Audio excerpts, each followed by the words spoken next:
Have you ever noticed these signs? This was supposed to be a nuclear fallout shelter. There were over 80 of these scattered across New York City during the 1960s when the threat of nuclear war was at its all-time high. Now that the war in Ukraine has people worried about nuclear threats again, some are asking, what happened to these fallout shelters?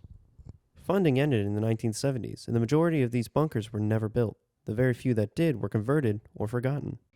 60s, I believe, when it was constructed. I could look up the year of the construction. Was during the Cold War, while there were threats of nuclear attack from the Soviet Union. So some of them were made really big. And at the time, there was still an understanding that in emergencies, a big local building would be a local high school. It's a Catholic school. It's run by the Brothers of the Holy Cross. In its origin, it's run by a board of trustees nowadays. But back then, they built it with that in mind, to serve the community and to protect the lives of the people living in the community. It was built with a gigantic bomb shelter underneath. When I say gigantic, I mean it took up the whole block. Could the shelter still be used today? Could it all be run down in there? Yeah, I suppose so. But it was just empty and black and cockroaches and cobwebs and untouched, unused, really creepy. A Cold War relic.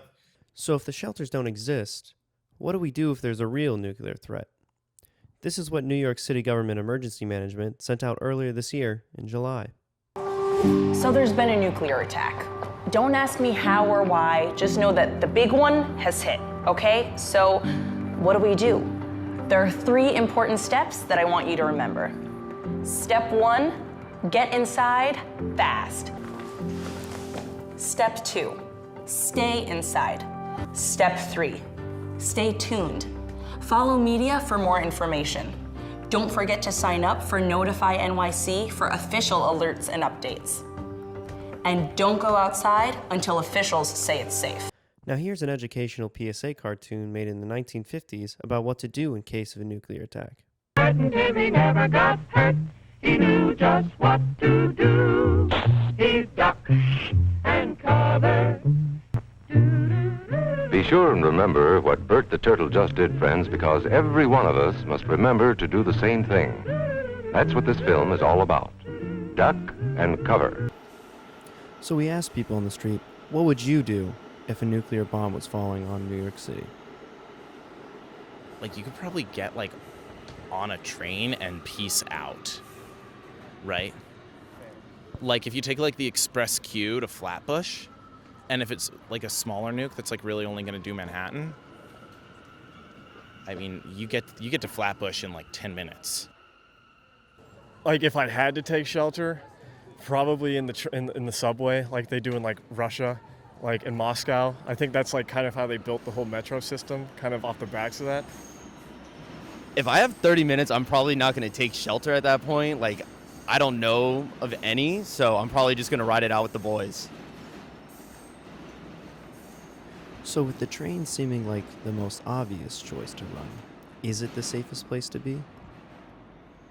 Knowing nuclear warheads, it just evaporates anything. Again, you might have a chance in the deeper stations, maybe, but I'd have to worry that, like, things would just get evaporated, you know, and it would be hard. And I think, thinking about going into the tracks instead of the stations, you know, I think when we were talking about earlier, the sheer level of tracks, yeah, you might be safer in, like, tracks as opposed to stations because they're not as exposed to the outside world. But still, it doesn't matter if it's not that far underground, because that's all that matters.